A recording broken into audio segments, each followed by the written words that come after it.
Hi guys, எல்லாருக்கும் good morning. எல்லாரும் என்ன பண்ணிக்கிட்டு இருக்கீங்க? காலையில் எந்திரிச்ச உடனே நீங்கள் எல்லாருமே 5 மணிக்கே எந்திரிச்சு பிரம்ம முகூர்த்தத்தில் விளக்கேற்றி சாமி கும்பிட்டு கனி என்னது பணம் எல்லாத்துலேயும் வாஸ்து சாஸ்திரம் பிரகாரம் நீங்கள் பண்ணியிருப்பீங்க. நாங்கள் எப்போவுமே அப்படி பண்ணுறதில்ல. ஏன்னா நாங்கள் நம்புகிற ஒரே ஒரு விஷயம் என்னென்னா நீங்கள், அதுக்கப்புறம் நாங்கள் கும்பிட்ற கடவுள். ஏன்னா எங்களுக்கு படையெழுக்கிற சாமி நீங்கள் தான். அப்படிங்கும்போது எங்களோட தொழிலை நேசிப்போம், அதுக்கப்புறம் கடவுளை நேசிப்போம். மக்களாகிய தங்கச்சி ஆகிய உங்களையும் தம்பி ஆகிய உங்களையும் நேசிக்க மாட்டியா? சும்மா ஓரமாக்காரு. அப்படி பணம் அளக்குறதுக்கு தெய்வமே நான் தானே. அப்படிலாம் கிடையாது. என் தங்கச்சி எல்லாம் என் தம்பியரை போடலன்னா உனக்கு அளப்பாங்க, அளக்க மாட்டாங்க, உனக்கு நல்லா அளந்து விடுவாங்க. அதனால அனைவருக்கும் இனிய தமிழ் புத்தாண்டு நல்வாழ்த்துக்கள். இந்த மாதிரிலாம் நான் சொன்னது கிடையாது, எனக்கு வராது. இருந்தாலும் பரவாயில்ல. இந்த வருஷத்தோட முடிஞ்ச கெட்ட விஷயம் எல்லாத்தையும் விட்டுட்டு அடுத்த வருஷம் எல்லாரும் சந்தோஷமா இருக்கணும்னு வேண்டிக்கிறேன். இந்த வருஷம் சொல்லு, அடுத்த வருஷம் சந்தோஷமா இருக்கிறதுக்கு அன்னைக்கு தமிழ் புத்தாண்டு வருது. இந்த தமிழ் புத்தாண்டோட பழசம் மறந்துருங்க. இந்த இன்னையில இருந்து புது விஷயமா வந்து நடக்கிறதுக்கு எல்லாரும் கடவுளை வேண்டிக்கோங்க. 2 நாளைக்கு சொல்லுவாங்க. அதுக்கப்புறம் 3ஆவது நாள் நாங்க இப்ப சொல்லுவா பாருங்களேன், நாங்க இனிமே சண்டையே போட மாட்டோம், நாங்க 2 பேரும் ஒற்றுமையா இருப்போம் அப்படின்பா. இத்தனை நாள் கை நீட்டாம பக்குவமா பாத்துக்கிட்டேன். இனிமே போட்டு இந்த டக்கு வர அப்ப சரியா, இது ஒரு உறுதிமொழியா எடுத்துக்கிறேன். நான் என்ன சொல்றேன்னா, இதெல்லாம் எப்போ ஒரு வாஸ்து சாஸ்திரத்துக்கு சொல்றதாங்க, யாருக்குங்க பிரச்சனை இல்லை. வருஷம் பிரச்சனை வந்துகிட்டே தான் இருக்கு. அதனால அதை கடந்து போறதுல தான் இருக்குது. இதுல நான் என்ன சொல்ல வரேன் அப்படின்னா, நீங்க எல்லாருமே நினைக்கலாம் இது வரைக்கும் சொன்னதெல்லாம் என்னது, அது சும்மா சரியா சொல்ல வேண்டிய சாஸ்திரம். அதனால இல்ல நான் 5 நிமிஷம் பேசுறேன். டைரி நோட்டும் கைமா தான் இருப்பாங்க. இனிமே எப்பயுமே பிசினஸ் பண்ண ஆரம்பிச்சுட்டாங்க. ஆமா, பேனா புடிச்சு எழுத தெரியாட்டாலும் ஏதோ எனக்கு நீ எழுதுனதை காட்டு.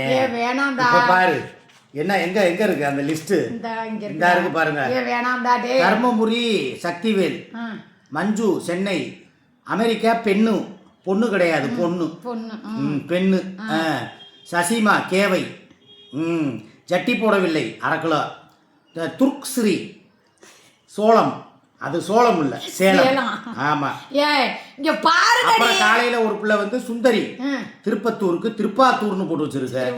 சரி ரைட், இதெல்லாம் எழுதி இருக்காடா, இங்க பாத்துக்கங்க, நீங்களே பாத்துக்கங்க. நான் தான் சொன்னேன்ல, எனக்கு எழுத தெரியாத, ஆனா அப்படி எழுதி வச்சுக்கிட்டேன்னா எனக்கு ஞாபகம் யார் காசு போட்டீங்க இந்த பாருங்க போட்டவங்க எல்லாம் எழுதி வச்சுக்கிட்டே.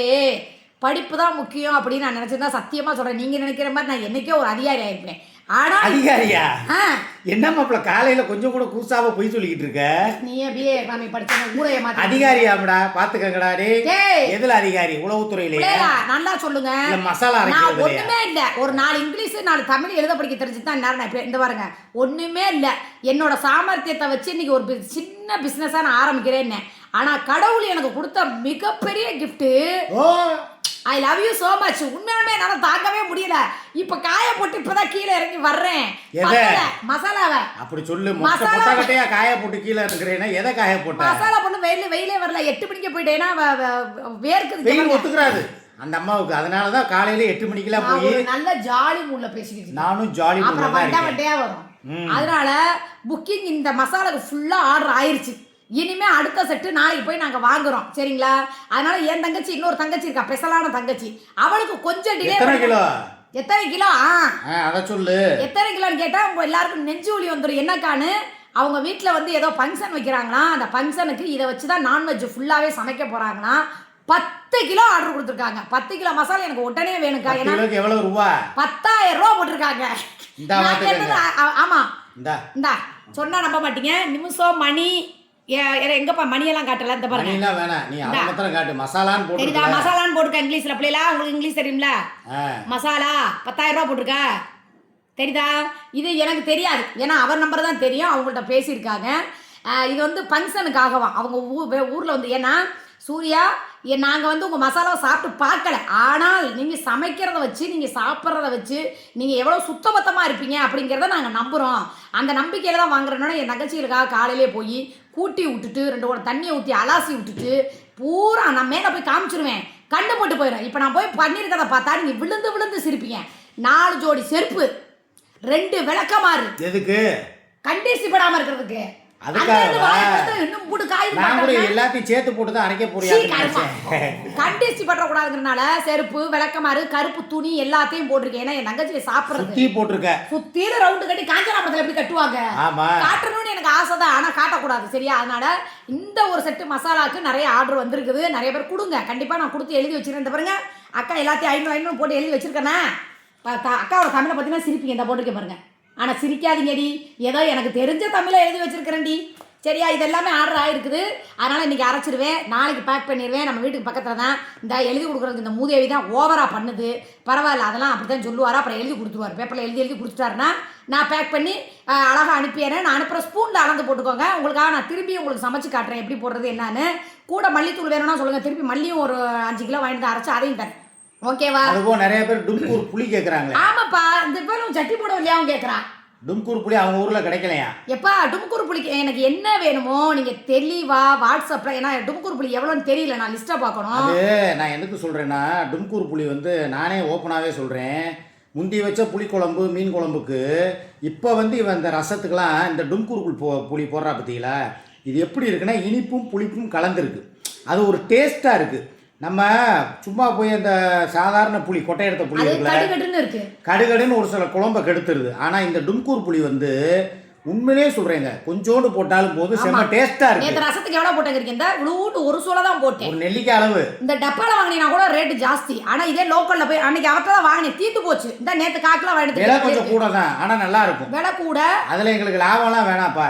நான் என்ன சொல்றேன்னா, அது வேண்டாம். மசாலா ஆர்டர் பண்றவங்களுக்கு டும்கூர் புளியை வந்து நாங்க இலவச இணைப்பா இலவசம்னா அந்த காஸ்ட் டு காஸ்ட், அதாவது வாங்கின விலைக்கே லாபம் வேணாம் அப்படி சொல்லு. அதாவது நீங்க கேக்குறீங்கன்னா இப்ப சட்டி போட விளையா நேற்று கேட்டா அக்கா எனக்கு அந்த கருப்பட்டியும் எனக்கு டுமுக்கூர் புளியும் வாங்கி கொடுக்கா எங்க பக்கத்து கிடைக்காதுங்கிறீங்க. நீங்க சொன்னீங்கன்னா நான் அவங்கள்ட்டே சொல்லி ஒரு 6 கிலோவா போட்டு தரச்சுன்னா அவங்களே கட்டி கட்டி கொடுத்துருவாங்க. நீங்க கொடுக்குற ஆர்டரை பொறுத்து தான். அண்ணன் சொன்ன மாதிரி மசாலா போடும்போது எனக்கு சொல்லிட்டீங்கன்னா இதையும் சேர்த்து போட்டு கொரியர் சார்ஜ் மிச்சம். அதுல எல்லாம் ஒன்றும் லாபம் வேணாம், விடுங்க. என்னத்தான் என் தங்கச்சியை சாப்பிட்டு நல்லா இருந்துட்டு போங்க. என்னைய பொறுத்த வரைக்கும் 4 பேர் சாப்பிட்டு சே எங்க நல்லா இருக்கே டேஸ்டா இருக்கே அப்படின்னு சொல்லி அந்த வாழ்த்துற மனசு போதும். அதுக்காக சும்மா இன்னொரு விஷயத்த நான் சொல்ல விரும்புறேன். நான் உன் கையால் சமைச்சு இவ்வளவு அடி வாங்கியும் மிதி வாங்கியும் இன்னும் வந்து என் வீட்டுக்கு போகாமல் இங்கேயே 3 வேளை சோறுன்னு கிடக்குறேன்னா அதுக்கு காரணம் என்னங்கிறது அவங்களுக்கு தெரியும். அக்கா வந்து நல்லா சமைச்சு போடுது, குழம்ப டேஸ்ட்டாக வைக்குது, அதனால தான் மாமா போகாமல் வீட்டிலே இருக்கிறாரு அப்படின்னு சொல்லி அவங்க வீட்டுக்காரவங்களுக்கு எல்லாருமே சொல்லுதுங்களே. இப்போ அவங்க வீட்டில் பிரச்சனை இருக்குன்னு நீ கொடுக்குற மசாலா பொடியில் போட்டு குழம்பு வச்சு கொடுத்துட்டு அதை அவங்க மாப்பிள்ளை சாப்பிட்டாங்கன்னா எங்கேயுமே போக மாட்டாங்க வீட்டை விட்டு. பேரதிர்ச்சியை சொல்லவா, முருகன் மேலே சத்தியமா, பிடாரி மேலே சத்தியமா, தூண்டில் கருப்பு மேலே ஆணையா, அது நம்ம பாண்டி மேலே சத்தியமா. திருப்பா நேற்று என்ன சொன்னா தெரியுமா? அம்மா நேற்று மத்தியானம் என்னம்மா வச்சேன்னு கேட்டேன். ஏண்டா இது கறிதாண்டா வச்சேன், ஏண்டா அப்படின்னு. அந்த சிக்கன் சூப்பராக இருந்துச்சுமா, அண்ணன் சிக்கனு சூப்பராக இருந்துச்சா, நான் வச்சது சிக்கன்ல மட்டனு செம்மையா இருந்துச்சுமா, எனக்கு செஞ்சு கொடுமா திருப்பியும் கேட்குறேன். உலகத்தை வரலாற்றுலேயே 17 வருஷத்துக்கு அப்புறம் நான் சமைச்சது ஏன்னா நல்லா இருக்கும், நல்லா சாப்பிடுவேன். வாய் திறந்து சொல்ல மாட்டேன், போய் படுத்துருவேன். இவர் கூட சொல்றாரு எப்பா அன்னைக்கு வச்சுல எப்பயாவது வச்சு கொடுத்துருப்பேன். எப்பா அந்த அன்னைக்கு வச்சுல புளி எப்படிதான் அன்னைக்கு ரசம் வச்சேன். எப்பா இனிப்பா இருக்குப்பா ரசம், இது என்ன சக்கரை போட்டியாங்க? ஏன்டா மூதேவி, ஏன்னா ரசத்துல போய் சக்கரை போடுவாங்களா? இதே வந்து புளிக்குழம்பு சொல்றீங்களா, புளிக்குழம்பா இல்லை ஏதோ ஒரு குழம்புல லைட்டாக சுகர் சேர்ப்பேன். நான் சுகர் சேர்க்கவே மாட்டேன், எனக்கு பிடிக்கவே பிடிக்காது. அந்த காரணம் வந்து டுமுக்கூர் புளி, அது இனிப்பும் புளிப்பும் கலந்து இருக்கும். இந்த நேற்று ரசம் வச்சேன், இந்த பாருங்க நைட்டு பூரா ரசத்தை ஊற்றி தான் மட்டுன்னு பண்ணியிருக்கேன். நேற்று மத்தியானம் நாங்கள் எல்லாருமே ரசம். அந்த மட்டன் கிரேவி அவ்வளோ நல்லா இருந்துச்சா. பெருங்காயத்தை என்ன தூக்கலா போட்டியா? பாம் ப்ரொடக்ஷன் ஓவரா இருந்துச்சு. பரவாயில்ல, அதனால எனக்கு திலீப்பா சொன்னதாங்க பெரிய ஆசை. திலீப்பாவே சொல்லிட்டானா உங்க வீட்டுக்காரன் இப்ப என்ன வீட்டுக்காரெல்லாம் என்ன சொல்லுவாரு, இது யார் வச்ச குழம்பு, இது எங்க வாங்கினேன்னு சொல்லி உங்க வீட்டுக்காரங்களே அடுத்து என்கிட்ட பேசி ரிவ்யூ கொடுத்துருவாங்க. அக்கா ரொம்ப சந்தோஷம், இத்தனை நாள் செத்து பொழைச்சேன் சோத்துல, இன்னைக்கு நீ கொடுத்த மசாலா செத்து போய் கிடந்துச்சு. ஆமா, இப்ப வந்து எங்க நாக்குக்கு உயிர் வந்துருச்சு. கண்டிப்பா உங்க வீட்டுக்காரர் எல்லாருமே உங்களை பாராட்டுவாரு.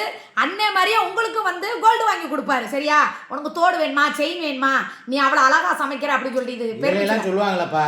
இந்த சமையல் செஞ்ச கைக்கு வளையல் போடணும் அப்படிம்பாங்கல்ல, இந்த சமையல் செஞ்ச கைக்கு மோதிரம் போடணும் அப்படின்னு உன் தங்கச்சிகளுக்கு பூரா மோதிரம் வளையல் குமிய போகுது. சாம்பிள் உங்க மாமா என்ன பண்ணுச்சு, எனக்கு தங்கத்திலே வளையல் வாங்கி கொடுத்துச்சு. எதுக்குன்னு கேட்டீங்க? எப்பா இந்த என்ன இளவதான் பண்ணுவேன். அந்த 65K கேட்டுச்சு தெரியுமா? அது என்னப்பா சொல்லுப்பா, சொல்லுப்பானுச்சுல, நான் சொல்லவே இல்லை தெரியுமா. நான் எப்படி சமைப்பேன் அப்படிங்கிறது தெரியும். உண்மையாலுமே எனக்கு நீங்கள் சித்திரை 1 அதுமா வருஷப்பிறப்பு அதுமா ரொம்ப ரொம்ப ஹாப்பியாக இருக்கேன். காலையிலேயே இவ்வளோ பெரிய பல்கான ஆர்டர், அதுலேயும் என் தங்கச்சிக்கு இன்னும் கொஞ்சம் சாமான்லாம் வாங்கணும்னு இருக்கேன். நானே வாங்கி நல்லா வெயிலில் காயப்படி சின்ன சின்ன சாமான், சீரகம், சோம்பு, மிளகு, வரமிளகா, பூண்டு, புளி மட்டும் கொடுக்கக்கூடாதுங்கிறாரு. ஆனால் அந்த புளி அங்கே கிடைக்காது.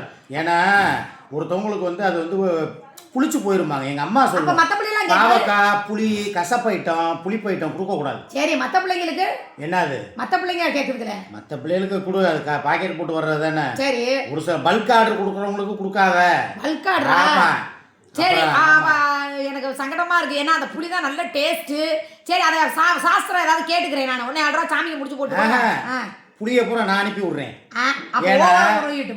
ஏன் உரம் இல்ல விழுதுகள் வந்து உனக்கு தான் தேவை, எனக்கு வந்து தேவை கிடையாதுல்ல. உன் உறவுகளுக்கு நான் அனுப்புறதுனால தப்பு இல்ல. என்ன உடைய மாமா உடைய மாமான்னு சொல்றதுனால உனக்கு தேவையில்லை. ஆமா, அதனால வந்து நான் என்ன சொன்னேன், ஏன்னா எனக்கு மனசு கேட்காது. அனுப்புனா பாவம், அதுக்கெல்லாம் வந்து இந்த மாதிரி நயமான சாமான். நான் உண்மையாலுமே சொல்றேங்க, இந்த மல்லிகை சாமானுக்கு பேர் போனதே ஒன்று ஈரோடு, இன்னொன்று மதுரை தாங்க. ஏன்னா ஈரோட்டுக்குள்ள போனீங்கன்னா திங்கக்கிழமை சந்தை கொல்லிமலையில ஃபேமஸ். கொல்லிமலை மசாலாவுக்கே ஃபேமஸ். எங்க ஊர்ல நேற்று போய் நாங்கள் வாங்கினோம் பார்த்தீங்களா. உண்மையான அந்த கடை எத்தனை வருஷமா இருக்குது? 120 வருஷமா 80 வருஷமா இருக்காப்பா அந்த கடை. அதனால ஜாமானும் நல்லா இருக்கும். போய் வாங்கிட்டோம். அடுத்த செட்டு நான் ஒரு 2 நாள் கழிச்சு இனிமேல் வெயில் தால தான் போக போறேன். இது வீடியோ எடுக்கிறதுக்காக நான் போனேன். அண்ணன் இந்த லிஸ்ட்டை கொடுத்துட்டா இனிமேல் அண்ணனை வாங்கிட்டு அவங்க கொரியரே போட்டு விட்றேன்ட்டாங்க. அக்கா நாங்களே கொடுத்து விட்ருவோம் வீட்டுக்குன்ட்டாங்க. அதனால யார் புக் பண்ணணுமோ பண்ணிக்கோங்க.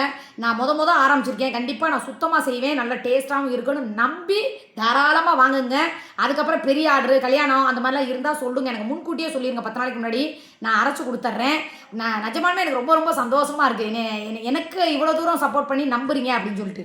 சரி, எதாவது பேச நானே பேசி முடிச்சிட்டேன். என்னது அவ்வளோதான்? அவ்வளோதானா? தமிழ் புத்தாண்டுக்கு வாழ்த்துக்கள் சொல்லிட்டு நீ சொன்னியா மூதேவி வாங்கி வந்து சரி சூப்பர் சாட் பண்ணுங்கன்னு கேட்க தெரியுதா? வாழ்த்துக்கள் சொல்லிட்டுதா? நான் போய் அங்கே என் வீடியோவில் பேசிக்கிருவேன். இது விழுதுகள், இது மசாலா வீடியோ. அதனால உனக்கு மசாலாவை பற்றி மாத்திரம் தான் நீ டிஸ்கஸ் பண்ணணும். இதில் குடும்ப கதையவோ சென்டிமெண்ட்டையோ வேற எதையும் கொண்டு வந்து கெடுத்துடக்கூடாது. இன்னைக்கு நல்ல நாள் அதுவுமா நல்ல விஷயங்களையே பேசுவோம். ரைட்டா? தமிழ் புத்தாண்டு வாழ்த்துக்கள்ப்பா. இருந்தாலும் இவங்க சேனலும் என் சேனலும் ஒன்று தான். ஏன்னா இதில் நான் தானே டெய்லி நைட்டு 10 மணி லைவ் போடுறேன். பைத்தியம் முடிச்சிருச்சு. அவன் என்ன யோசிக்கிறானே, அவனோட மைண்ட் வாய்ஸ் நான் சொல்லவா? என்னது? என்ன இவ பாட்டுக்கு இப்படி போய்கிட்டு இருக்கா, லெவல் பெருசா போயிருமோ, நமக்கு சோறு உடம்புக்கு எதுவும் திண்டாட்டம் ஆயிருமோ அப்படி சொல்லி யோசிக்கிறியா? தெரியுதா? பெருசா போகட்டும், வேணான்னு சொல்லல. கொஞ்சம் ஓவரா போகாத, ஒரு அளவு அப்படியே போ, அவ்வளவுதான். எதுக்கு ரொம்ப போயினானா அவ்வளவுதான்.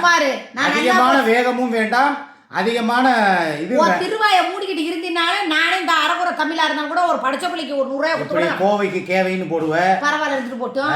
படிச்ச பிள்ளைய ஒரு 100 ரூபாய் கொடுத்து இது பூரா எழுதி கொடுங்கடின்னு கேட்பேன். இதுல எனக்கு என் தங்கச்சி எனக்கு தெளிவா தமிழ்ல அழுது பிள்ளைகளா, நீங்க அட்ரஸ் எழுதுறத தெளிவா தமிழ்ல எனக்கு எழுதி அனுப்புங்க. நான் அதை பார்த்து எழுதி உங்களுக்கு நான் போட்டு விட்டுறேன். இந்த மூதியோவியோட சப்போர்ட் நமக்கு வேணவே வேணாம். நம்ம தனியா நிக்கிறோம், ஜெயிச்சு காட்டுறோம். சிக்கா சூர்யா கரிமா நான்வெஜ் மசால் அப்படின்னு சொல்லி கம்பெனி ஆரம்பிக்க போறோம். ஓகே, பாய்.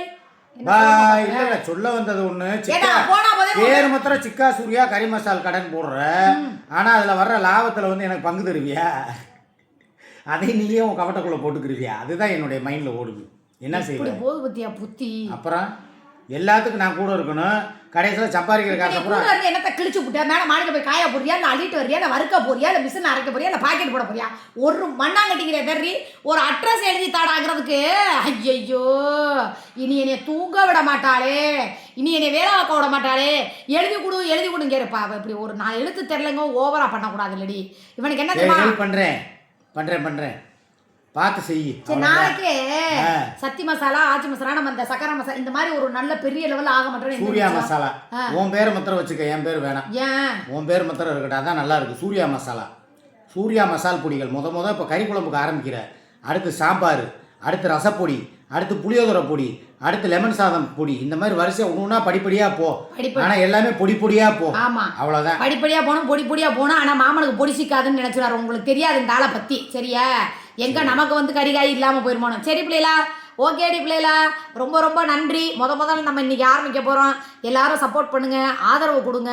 பெரிய லெவல் வேணா சின்ன லெவலா கொடுத்தா அதுக்கப்புறம் பெரிய லெவலா கொடுங்க. Okay, bye. I love you.